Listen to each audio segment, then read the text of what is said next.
الحمد لله رب العالمين والعاقبة للمتقين والصلاة والسلام على سيد المرسلين محمد وآله وأصحابه أجمعين أما بعد فقد قال الله تبارك وتعالى لقد كان لكم في رسول الله أسوة حسنة صدق الله مولانا العظيم. وأيضا قال تعالى وما آتاكم الرسول فخذوه وما نهاكم عنه فانتهوا صدق الله مولانا العظيم. وقال رسول الله صلى الله عليه وسلم النكاح من سنتي. وأيضا قال فمن رغب عن سنتي فليس مني أو كما قال صلى الله عليه وسلم. سلام على خير الأنام وسيدي حبيب إله العالمين محمد بشير نذير هاشمي مكرم عطوف رؤوف من يسمى بأحمد. يا رب صل وسلم دائما أبدا على حبيبك خير الخلق كلهم. وصلى الله تعالى على خير خلقه محمد وآله وأصحابه أجمعين. صدر محترم، علماء کرام، بزرگان دین، نوجوانان اسلام، عزیز بچوں، یہ پروگرام اصلاح معاشرہ کے عنوان سے ہو رہا ہے، اور اصلاح معاشرہ میں بھی جو اہم پوائنٹ ہیں، ایک تو نکاح کا مسئلہ ہے، ایک طلاق کا عنوان ہے. یہ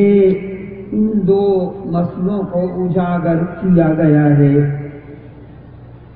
اور سوسائٹی ویلفیئر سوسائٹی جو یہ اجلاس کر رہی ہے، اس کا بنیادی نام بھی النکاح من سنتی، یہ عنوان ہے اس کا، النکاح من سنتی. انہی چیزوں کو لے کر سوسائٹی نے آج آپ حضرات کو زحمت دی ہے. یہ حضرات سوسائٹی والے اپنے اندر قوم و ملت کا جگر، درد مند جگر رکھتے ہیں. اسی کے باعث آپ حضرات کو یہاں زحمت دی، اور جو دھڑکتا ہوا پھڑکتا ہوا موضوع ہے، جس حوالے سے ابھی ہمارے جناب مولانا محمد راشد صاحب شیخ العزیز دارالعلوم المحمدی عزیز مجدہ نے ابھی آپ کے سامنے مختصر انداز میں سب کچھ کہہ دیا الحمدللہ. اور میں نے یہ سمجھا کہ گویا یہ بھی میرے دل میں ہے، یعنی جو ہمیں کہنا تھا اجمالی انداز میں، مختصر انداز میں ہمارے سامنے آ گیا. اب ہماری کمی جو ہے آج کل وہ یہ ہے کہ ہم سنتے تو ہیں، مگر ایک کان سے بات سنی اور دوسرے سے انسنی کر، بس جہاں سنا وہیں دامن جھاڑ کر چل دیے کہ لے لو مالی باغ اپنا، ہم تو اپنے گھر چلے. تو گویا وہ سب کچھ چھوڑ کر اور جھاڑ کر ہم چل دیتے ہیں. ورنہ تو ایک مسلمان کو نبی کریم صلی اللہ علیہ وسلم کی سنتیں، ان سے سنت کی سے دوری، جس سے آپ فرما دیں کہ فمن راغب عن سنتی فلیس منی، کہ جو سنت سے اعراض کرے، سنت سے منہ موڑے، سنت کا جنازہ اس کے سامنے اس کے گھر سے نکل رہا ہو، سنتوں سے وہ دور ہو رہا ہو، صحابہ رضوان اللہ علیہم اجمعین کے طریقوں سے وہ دور ہو، تو آپ کیا فرما رہے ہیں؟ فمن رغب عن سنتی، جو میرے طریقے سے روگردانی کرے، اعراض کرے اور اس کو پسے پش ڈال دے، تو فرمایا وہ میرا نہیں ہے۔ فمن رغب عن سنتی فلیس منی، وہ محمدی نہیں ہے۔ وہ کتنا ہی کہتا رہے کہ ہے دل بھی مدینہ جگر بھی مدینہ، یعنی زبان سے وہ کتنا ہی زبانی جمع خرچ کرتا رہے کہ مجھے محبت ہے آقا صلی اللہ علیہ وسلم سے، آپ کے بارے میں نعت کے اشعار پڑھتا رہے، تعریف کرتا رہے اور آپ کی ثنا خوانی کرتا رہے اور کہتا رہے کہ ہے دل بھی مدینہ جگر بھی مدینہ، مگر آگے کیا ہے؟ مگر حب احمد سے خالی ہے سینہ۔ یعنی معلوم ہوتا ہے کہ آقا صلی اللہ علیہ وسلم سے محبت نہیں ہے، تعلق نہیں ہے، اس لیے کہ اگر آپ کو سچا پکا وہ محبوب بناتا، آپ کا محب اور عاشق ہوتا، تو پھر وہی سمجھا جائے گا شیدا جمال مصطفیٰ۔ یعنی سچا عاشق کون سمجھا جائے گا؟ وہی سمجھا جائے گا شیدا جمال مصطفیٰ، حال حال مصطفیٰ ہو قال قال مصطفیٰ۔ یعنی ہر چیز میں نبی کریم صلی اللہ علیہ وسلم کے فرمان کے مطابق، آپ کی گفتار کے مطابق، آپ کے کردار کے مطابق، آپ کے اطوار اور طور و طریق کے مطابق اس کی زندگی ہو، تب صحیح معنی میں سچا اور پکا وہ عاشق سمجھا جائے گا۔ حضرت رابعہ بصریہ کی طرف عربی میں شعر منسوب ہے، وہ فرماتی ہیں، بہت بڑی بزرگ گزری ہیں، آپ نے واقعات سنے ہوں گے، وہ کہتی ہیں، شعر تو اور بھی ہیں اس کے ساتھ، لیکن آگے کہتی لو کان حبک صادقا لأطعته، لو كان حبك صادقا لأطعته ان المحب لمن يحب مطيع۔ یعنی اگر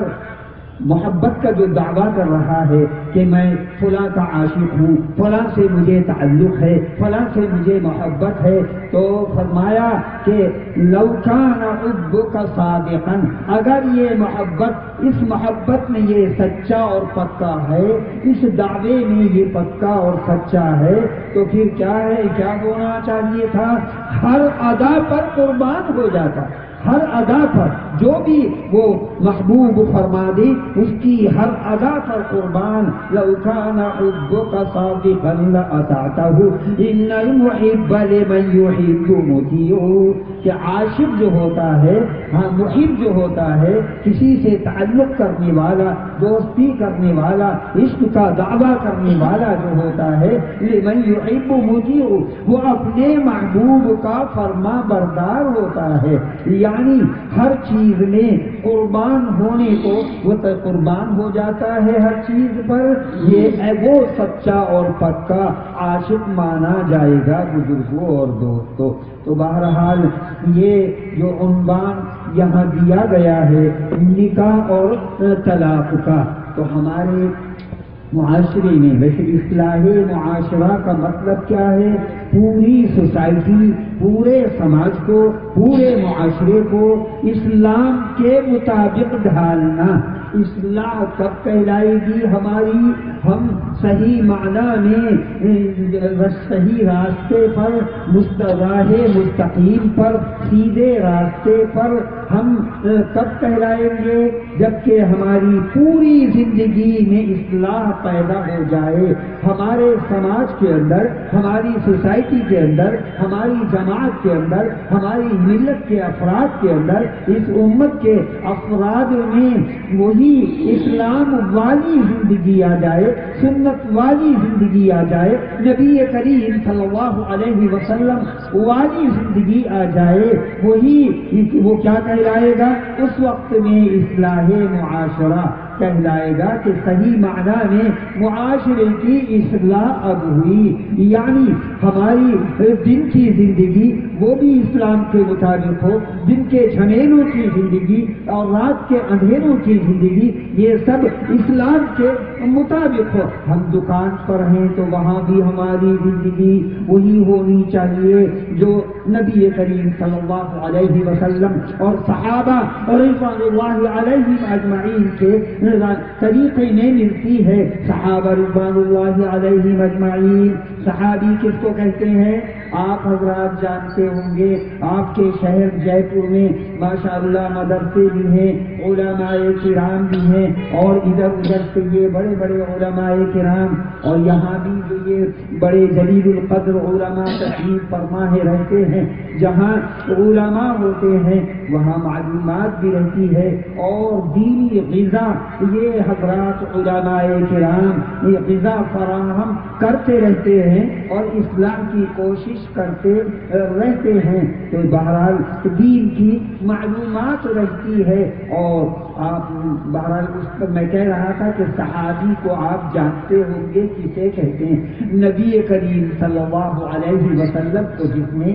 ایمان کی حالت میں پا لیا، آپ کی مجلس میں بیٹھ گیا، آپ سے ملاقات کر لی یا سر کی نگاہوں سے آپ کا دیدار کر لیا، ایسے شخص کو کہ جس نے ایمان کی حالت میں آپ کو پا لیا ہے اور مرتے دم تک وہ مسلمان رہا، اسے صحابی کہتے ہیں۔ اور صحابی کا کتنا بڑا درجہ ہے، ترمذی شریف کی روایت ہے، کیا فرمایا نبی کریم صلی اللہ علیہ وسلم نے؟ لا تمس النار مسلما رآنی او رآ من رآنی۔ آقا فرما رہے ہیں کہ جس نے میرا دیدار کر لیا، جس نے میری زیارت کر لی، جس نے مجھ سے ملاقات کر لی اسلام کی حالت میں، مسلمان ہونے کی حالت میں، اس کو جہنم کی آگ نہیں چھو سکتی۔ یہ کون فرما رہے ہیں؟ تمام سچوں کے سچے پیارے آقا تاجدار بقا رحمت للعالمین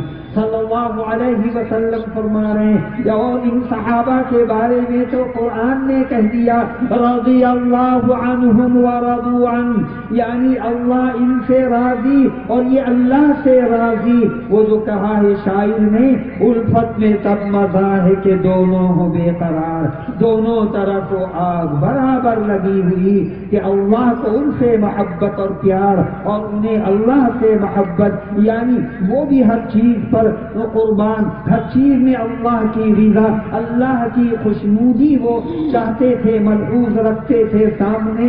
رکھتے تھے ہر چیز میں۔ اس لیے اعلان کر دیا گیا اور رضی اللہ عنہم ورضوا، اور یہ کہہ دیا گیا اولئک هم المفلحون، یہ کامیاب ہے، اولئک حزب اللہ، یہ اللہ کی پارٹی ہے، یہ اللہ کی جماعت ہے۔ یہ کہا گیا اولئک هم الراشدون، انہی لوگوں کے متعلق، اور ہونا بھی چاہیے تھا۔ یہ کون ہیں؟ جنہوں نے نبی کریم صلی اللہ علیہ وسلم سے سبق پڑھا، کتاب الہی، کتاب اللہ قرآن مقدس نازل ہو رہا ہے، اور کتاب اللہ ان کو سب سے پہلے ملی، یہ نصاب ان کو ملا۔ ان کا معلم کون ہے؟ رسول اللہ نبی کریم صلی اللہ علیہ وسلم ان کے استاد ہیں، اور ان کا ممتحن ایگزامینر کون ہے؟ امتحان لینے والا خود اللہ، اللہ نے امتحان لیا۔ انہوں نے وہ نصاب پڑھا جو براہ راست نازل ہو رہا تھا، نبی کریم صلی اللہ علیہ وسلم پر کتاب الہی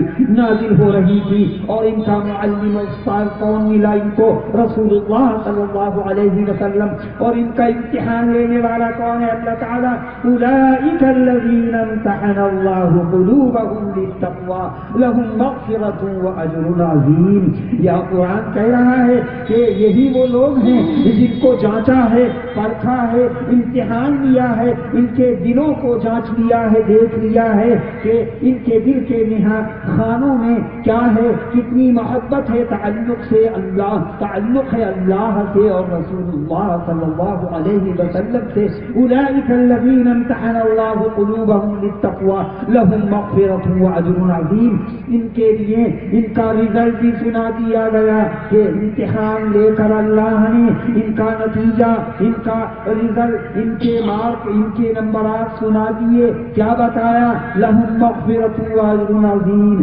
یہ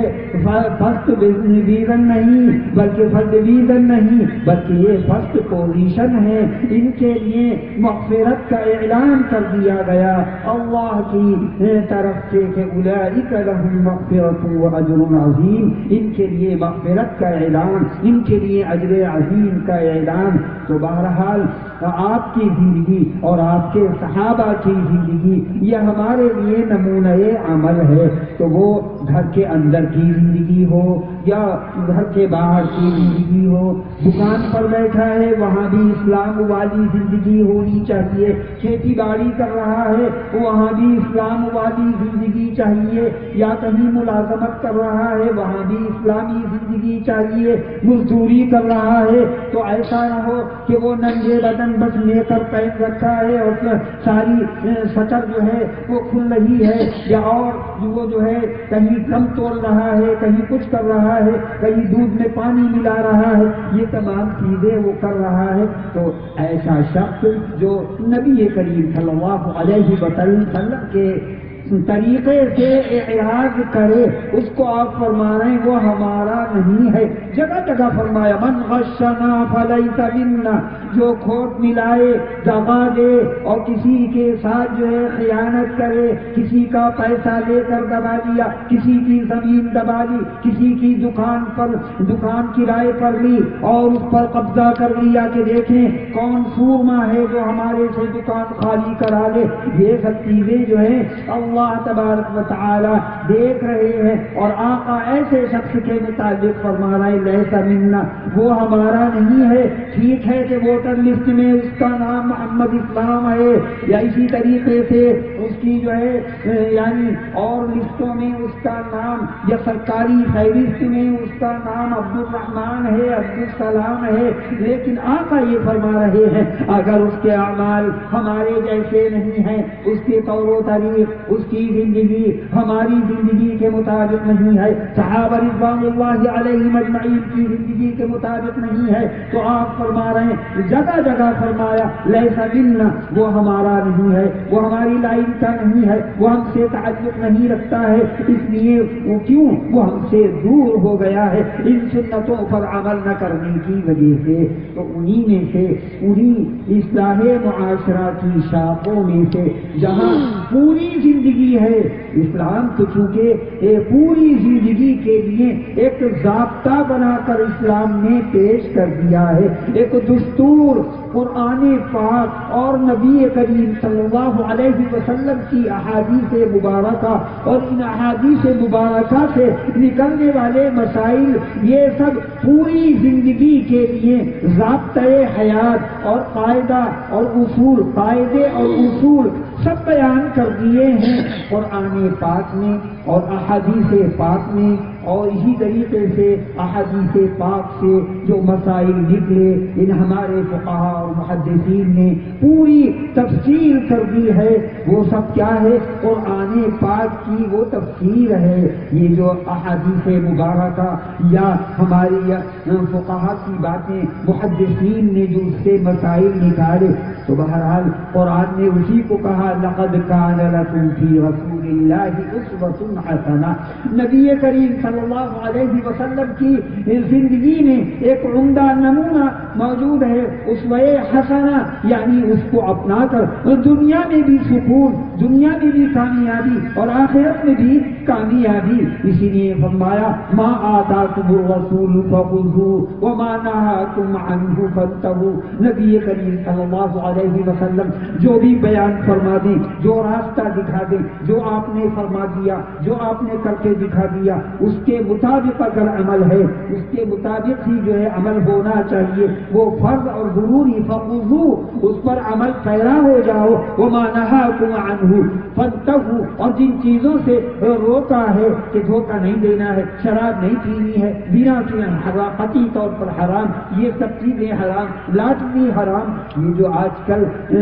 نام رکھ دیا ہے جوئے کا لاٹری، اس میں بھی طرح کی شرطیں ہوتی ہیں غلط سلط، اور وہ بھی جوئے کی ایک شکل ہے، مگر بزرگوں اور دوستوں کسی چیز کا نام بدلنے سے اس کا حکم نہیں بدلے گا۔ آپ شراب کو کہنے لگے کہ یہ جوس ہے عمدہ، پی لیجیے، یہ شیرے سے بنی ہے، فلاں چیز سے بنی ہے یا اس سے بنی ہے، اس کو پی لیجیے، تو اس کو جوس کہنے سے یا اس کو کولڈ ڈرنک کہنے سے وہ ٹھنڈی بوتل کی شکل میں آپ پیش کرنے لگے کہ ٹھنڈا لے لیجیے، تو کیا اس ٹھنڈے کہنے سے اس کا حکم بدل جائے گا؟ شراب نعوذ باللہ وہ جو قطعی طور پر حرام، قرآن نے صراحت کے ساتھ انما الخمر والمیسر والانصاب والازلام رجس من عمل الشیطان، کہ اس میں جوئے کو حرام قرار دیا گیا، قطعی طور پر شراب کو حرام قرار دیا گیا، لیکن آج ہماری یہ حالت ہے کہ ان چیزوں کی ایسی عادت لوگوں کو پڑ گئی ہے کہ ان کی برائیاں ہیں، جو ان چیزوں کی برائیاں ذہنوں سے نکل گئی ہیں۔ یعنی سنت ہمارے سامنے کتنی ہزاروں سنتوں کے جنازے نکل رہے ہیں، لیکن ہمارے دل پر کوئی جو نہیں رینگتی، اور نہ ہم زبان سے روکنے کی کوشش کرتے ہیں، اور نہ ہم ہاتھ سے روکنے کی کوشش کرتے ہیں۔ جو پہلا درجہ ہے روکنے کا، منع کرنے کا، غلط چیزوں سے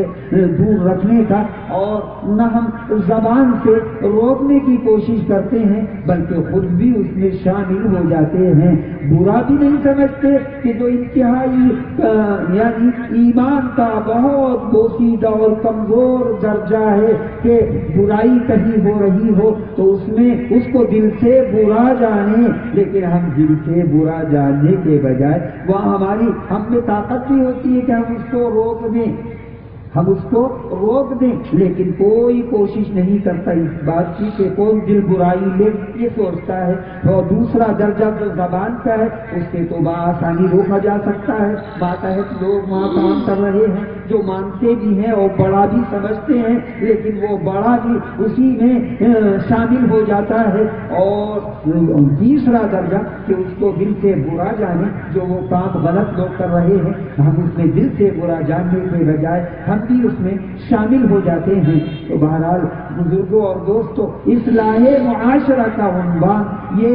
بہت وسیع عنوان ہے، مگر اس میں سے دو اہم چیزوں کو لیا گیا ہے۔ اس اسٹیج سے جو بات کہی جا رہی ہے اس میں ایک نکاح کا مسئلہ ہے اور ایک جو ہے وہ طلاق کا مسئلہ ہے۔ نکاح کا مسئلہ یہ بھی چونکہ یوں سمجھیے کہ معاشرے میں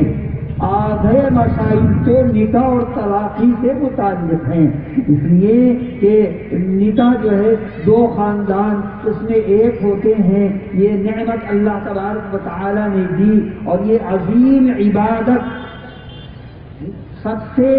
عظیم دیر تک رہنے والی عبادت کون سی عبادت ہے؟ نکاح۔ دیکھیے نماز ہم پڑھتے ہیں، 4 رکعت ہم نے پڑھی، اس میں 10 منٹ لگے، 15 منٹ لگے، 20 منٹ لگے، بہرحال اس کو وہ پوری ہو گئی۔ اس کے بعد آپ نے اور نماز پڑھی، ظہر کی، عصر کی، مغرب کی، عشاء کی نمازیں آپ نے پڑھی، تو تھوڑی دیر میں آپ نے یہ عبادت ادا کر لی۔ زکوٰۃ آپ کسی کو دے رہے ہیں، دے کر آپ نے اس عبادت کو پورا کر دیا۔ روزہ رکھ رہے ہیں، صبح سے شام تک، شہری کے وقت سے لے کر غروب تک آپ رکھ رہے ہیں، ایک عبادت پوری ہو گئی۔ نکاح والی عبادت عجیب عبادت ہے کہ یہ شروع ہونے کے بعد یہ ختم ہونے کا نام نہیں لیتی، یہ کہاں تک چلے گی؟ جنت تک وہ خاتون ساتھ رہے گی۔ یعنی جس کو اس کے ساتھ جوڑا گیا ہے، اس کے نکاح میں دیا گیا ہے، اس کے ساتھ تعلق قائم کیا گیا ہے، تو یہ تعلق جو قائم ہو گیا، یہ نعمت اللہ نے دی، یہ اللہ تبارک و تعالی نے اس نکاح کو اور اس جوڑے کو، اس رشتے کو ایک نعمت فرمایا ہے کہ وَمِنْ آيَاتِهِ أَنْ خَلَقَكُم مِّنْ أَنفُسِكُمْ أَزْوَاجًا لِتَسْكُنُوا إِلَيْهَا وَجَعَلَ بَيْنَكُم مَّوَدَّةً وَرَحْمَةً۔ قرآن کہہ رہا ہے کہ جہاں اور نعمتیں اللہ تبارک و تعالی نے دی ہیں، اس کی بڑی بڑی نعمت عبادتوں میں سے ایک یہ بھی ہے کہ نکاح کا رشتہ قائم کر کے یہ جوڑا بنا دیا، ایک ساتھ زندگی گزارنے کا موقع عنایت فرمایا گیا۔ اس کو بہت بڑی نعمت ہے یہ اللہ تبارک و تعالیٰ کی طرف سے، اور یہ بہت بڑی عبادت ہے، اسی لیے اس کو نصف ایمان قرار دیا گیا ہے۔ النکاح شطر الایمان، النکاح نصف الایمان، یعنی نکاح جو ہے یہ انسان کے لیے آدھا ایمان ہے، یعنی اس سے آدھا ایمان محفوظ ہو جاتا ہے۔ وہ جو قوت شہوانی ہوتی ہے وہ پوری طریقے سے محفوظ ہو جاتی ہے۔ عصمت جو ہے اس لڑکی کی اور اس لڑکے کی جس پر بٹا آ سکتا تھا، جس پہ لغزش ہو سکتی تھی، وہ عصمت جو داغدار ہو سکتی تھی، اللہ تبارک و تعالیٰ نے اس رشتے میں جوڑ کر ان کی عصمت کو داغدار ہونے سے بچایا، اس کی حفاظت کی، اور اس کو جو ہے اسی لیے فرمایا گیا کہ النکاح نصف الایمان، آدھا ایمان ہے، اور آدھا ایمان آپ اپنے طور پر جو کاروبار کرتے ہیں، اعمال کرتے ہیں، عبادت کرتے ہیں، نماز پڑھتے ہیں، زکوٰۃ دیتے ہیں، یہ اپنے طور پر ادا کرتے رہیے، لیکن قوت شہوانی کی وجہ سے جو بہت سے گناہ اور جرائم وجود میں آتے ہیں وہ اس کی حفاظت ہو جاتی ہے اس نکاح کے ذریعے۔ اس لیے فرمایا گیا النکاح نصف الایمان، اس کو نصف ایمان قرار دیا گیا۔ اور اسی لیے میں نے کہا کہ یہ ایسی عبادت ہے کہ جب شروع ہو گئی اور نیت باندھنے گویا اس کی جیسے نماز کی نیت باندھتا ہے، ایسی اس کی نیت کر لی، یعنی قبول کر لیا، ایک دوسرے نے ایک دوسرے کو قبول کر لیا، لڑکے اور لڑکی یہ دونوں ایک ہو گئے اور رشتہ جڑ گیا، دو خاندان ایک ہو گئے، تو یہ ایک عبادت شروع ہو گئی، بہت بڑی عبادت، اور اتنی طویل اور دراز اور اتنی لمبی عبادت ہے کہ یہ قیامت تک بھی پوری نہیں ہوتی، بلکہ قیامت کے بعد جب جنت میں بھیجا جائے گا تو شوہر کو جب جنت میں بھیجا جائے گا تو اس کے ساتھ اس کی بیوی کو بھی جنت میں بھیجا جائے گا، اور اس کی بیوی تمام حوروں کے مقابلے میں جو اور حوریں ہوں گی، ایک معمولی جنتی کو 70 حوریں، بہت حوریں، معمولی آدمی کو، ویسے تو سینکڑوں ہزاروں بہرحال بزرگوں اور دوستوں، یہ اتنی لمبی عبادت ہے کہ آخرت تک چلے گی، جنت تک چلے گی، اور جنت میں جو بیوی دی جائے گی ایک مومن کو جو دنیا میں اس کی بیوی بن کر رہی، تو جنت میں وہ ساتھ جائے گی، اور وہاں اس کا حسن، وہ حوریں اس کے سامنے، حوروں کا حسن، حوروں کی خوبی، حوروں کی عمدگی سب مان پڑ جائے گی، اس کے حسن کی روشنی کے سامنے حوروں کا حسن جو ہے ماند پڑ جائے گا۔ یہ سب سے زیادہ حسین جو ہوگی وہاں، ان حوروں کے مقابلے میں بھی یہ بیوی ہوگی جو اس کو جنت کے اندر دی جائے گی۔ بہرحال یہ سلسلے بہت بڑی عبادت ہے۔ اب یہی جب یہ سمجھ لینا چاہیے کہ جب عبادت ہے تو عبادت کا وقت آنے پر وہ عبادت ادا ہو جاتی ہے۔ نماز کا وقت آیا، ہم نے نماز پڑھ لی، زکوٰۃ فرض ہو گئی، زکوٰۃ ادا کر دی، روزے آ گئے، رمضان کا مہینہ آ گیا، ہم نے روزے رکھ لیے۔ ایسے ہی نکاح کا مسئلہ تھا، اور نکاح کا مسئلہ ہے کہ جب بچہ اور بچی جوان ہو جائے تو گویا یہ عبادت کا وقت شروع ہو گیا۔ تو جیسے اور عبادتیں، نماز ہو، روزہ ہو، زکوٰۃ ہو، حج ہو، یا اسی طریقے سے اور چیزیں ہوں، ان کا وقت آنے پر ان کو ادا کر لیا جاتا ہے۔ دیر اگر کی جائے تو اس میں آدمی گناہگار ہوتا ہے۔ ایسے ہی جوان جب بچہ ہو گیا اور بچی جب جوان ہو گئی، گویا نکاح کی عبادت کا وقت شروع ہو گیا، اور یہ فریضہ اب عائد ہو گیا۔ اس میں اگر تاخیر کی جائے گی تو تاخیر کرنے والے وہ ماں باپ ہوں یا کوئی بھی ان کے سرپرست ہوں، وہ گناہگار ہوں گے۔ اسی لیے اگر ان سے کسی گناہ کا صدور ہو گیا، کوئی گناہ صادر ہو گیا، تو جیسے اس کو گناہ ہوگا ایسی اس کے ماں باپ جو اس کی نکاح میں تاخیر کر رہے تھے، دیر کر رہے تھے، وہ بھی گناہگار ہوں گے۔ اس لیے جیسے اور نمازوں اور عبادتوں کا وقت آنے پر وہ عبادت ادا کی جاتی ہے، ایسے ہی بالغ ہونے کے بعد یہ بڑی اہم عبادت یعنی نکاح، اس کا وقت آ گیا، اس کی ادائیگی میں بھی دیر نہیں کرنی ہے، دیر نہیں کرنی ہے۔ اور اس کو جیسا کہ مولانا نے بھی ابھی مولانا محمد راشد صاحب جی دمجدہو نے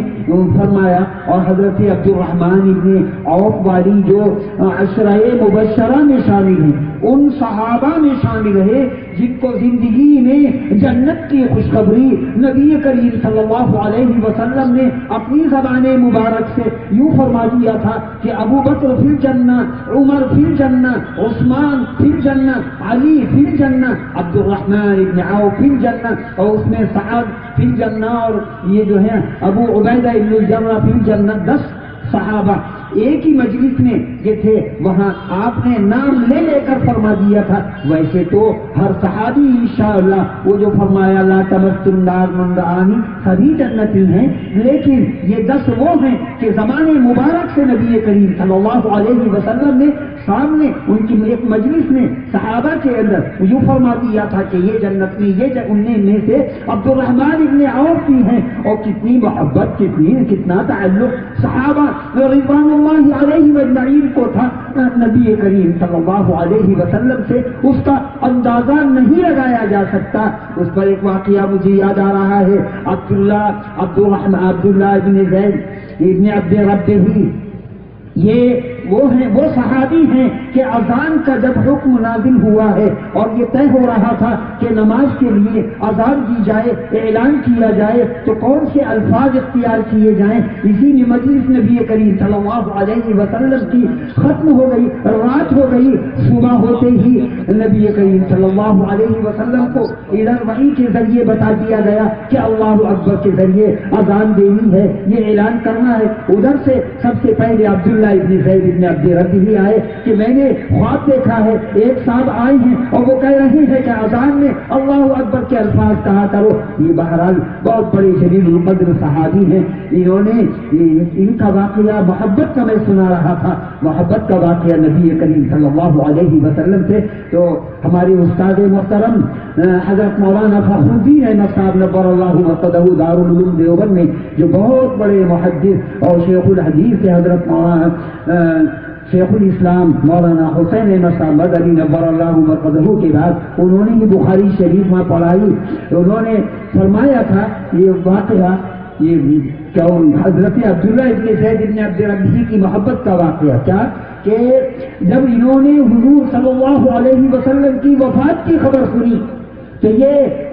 جنگل میں تھے، باہر تھے، وہی جو ہے اپنی آنکھوں پر پٹی باندھ لی، اپنی آنکھیں بند کر لی، یعنی اپنے آپ کو نابینا کر لیا کہ اب یہ آنکھیں کھلیں گی نہیں، یعنی نابینا بن گئے۔ کیوں؟ اس لیے کہ یہ آقا صلی اللہ علیہ وسلم سے اب دنیا میں دیدار نہیں کر سکیں گے، تو فرمانے لگے اب یہ آنکھیں اس لائق نہیں ہیں کہ کوئی اور چیز دیکھیں۔ جب آقا سے کہ دیدار سے محرومی ہو گئی اور آپ کی وفات ہو گئی، دنیا سے پردہ فرما گئے نبی کریم صلی اللہ علیہ وسلم، تو انہوں نے اپنی آنکھیں بند کر لی اور اپنے آپ کو نابینا کر لیا اور کہا کہ جب یہ آقا کو نہیں دیکھ سکیں گی آنکھیں تو پھر کوئی اور چیز اس لائق نہیں ہے کہ ان کی طرف یہ نظر ڈالی جائے، اس کو دیکھا جائے، اپنے آپ کو اندھا کر لیا، نابینا کر لیا۔ یہ تھے صحابہ رضوان اللہ علیہ اجمعین،